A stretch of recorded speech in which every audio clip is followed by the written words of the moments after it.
శంఖారావము. మన రికార్డింగ్ నెంబర్లో 45వ నెంబరు.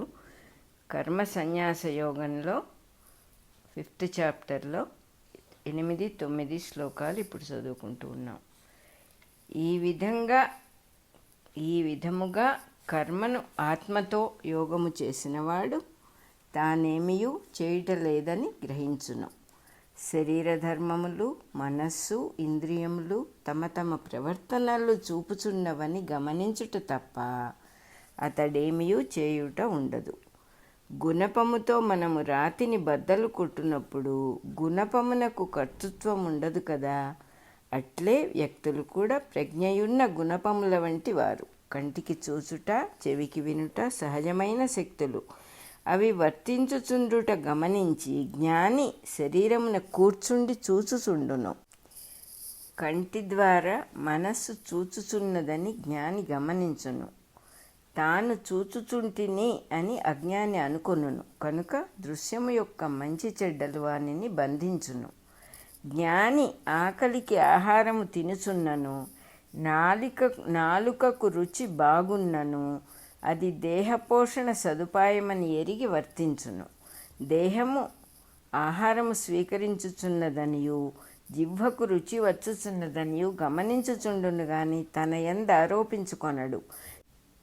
ఆహారము శరీర పోషణకనియు శరీరము, మనస్సు, ఇంద్రియములు లోకమునకు పనికి వచ్చుట కనియు ఎరిగిన వానికి తనకు కావలసినది అంటూ ఉండదు.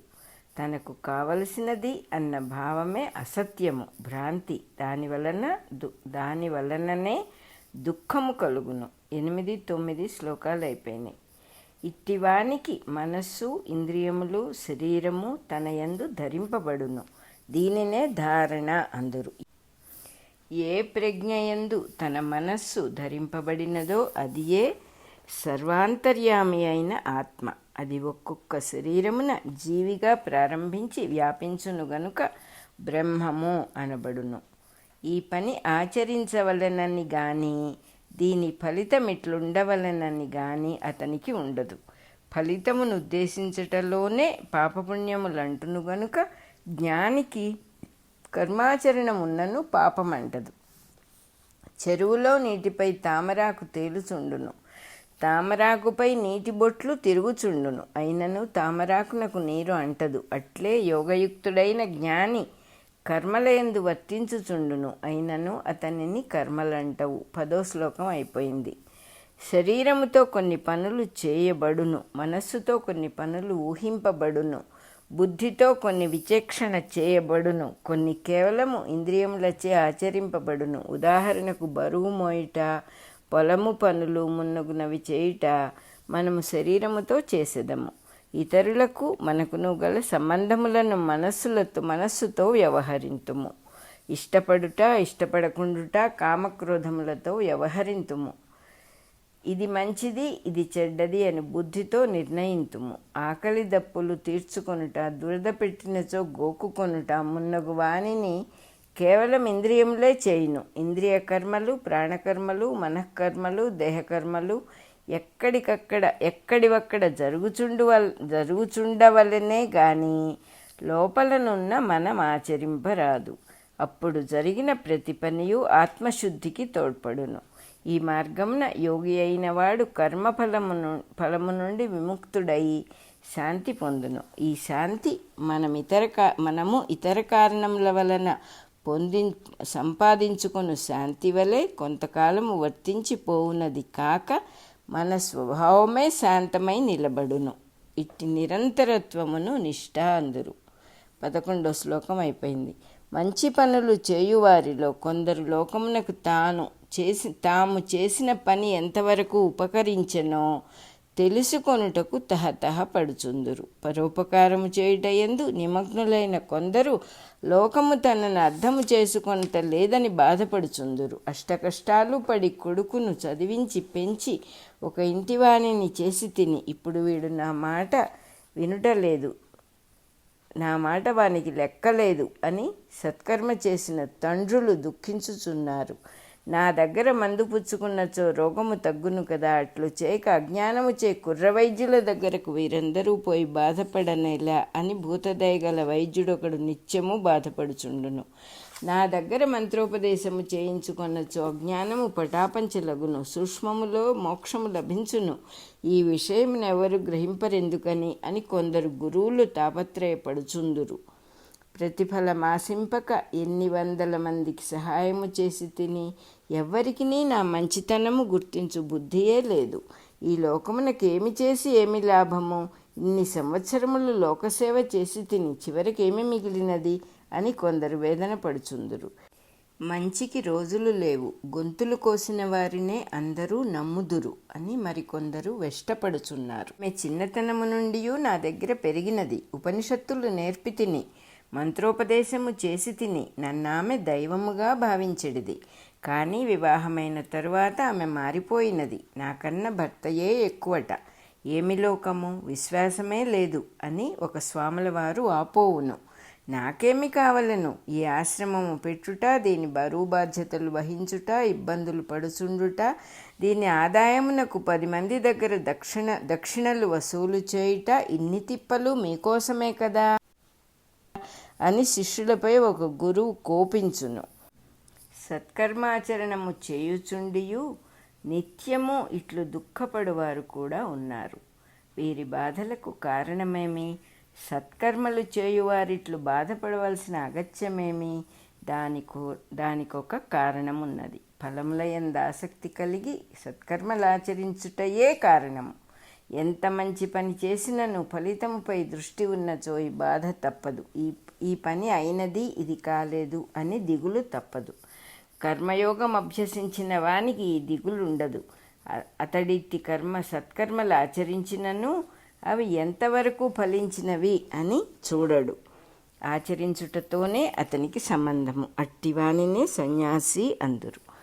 సుఖపడివాడు అతడొక్కడే. నేను చేయుచుంటిని అను దృష్టి సత్కర్మలపై ఉన్నచో సూటిగా దుఃఖములోనికి ప్రయాణము చేయును. నేను నిమిత్తముగా సత్కర్మలు జరుగుచున్నవి అని గ్రహించినవాడు ఆ కర్మాచరణము వలన తాను ఉద్ధరింపబడుచుంటినని గ్రహించి సంతోషించును. అతడే నిత్య సంతోషి.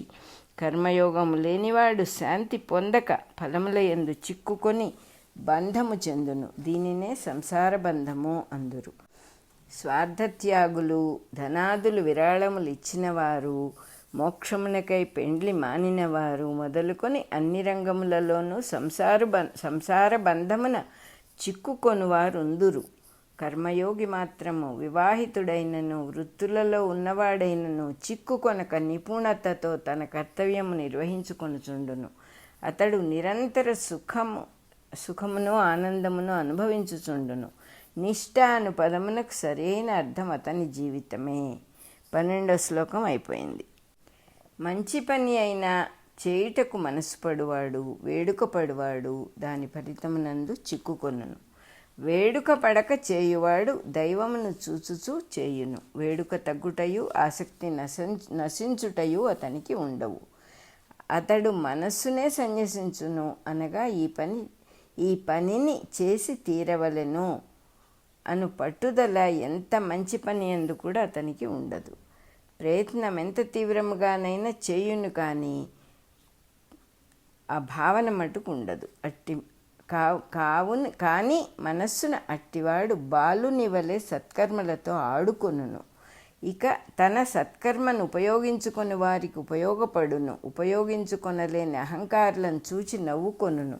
లోకమును ఆడించుచు ఆశ్చర్యమందజేయుచు లోకసేవ చేయును.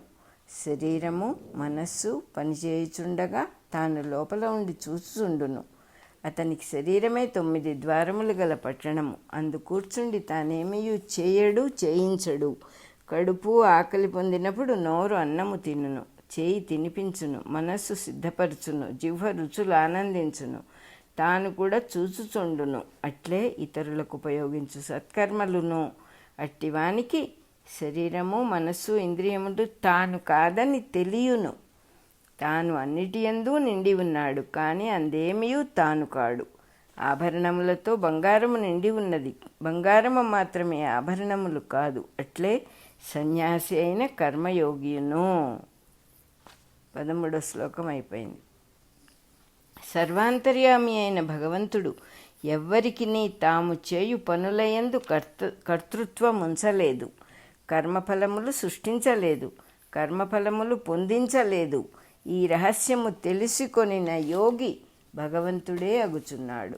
సమస్తము స్వభావము చేత ప్రవర్తించుచున్నదని గ్రహించుచున్నాడు. దేహమునకు దేహధర్మములు, మనస్సునకు ఇంద్రియములకు తమ తమ ధర్మములు సహజముగా వర్తించును.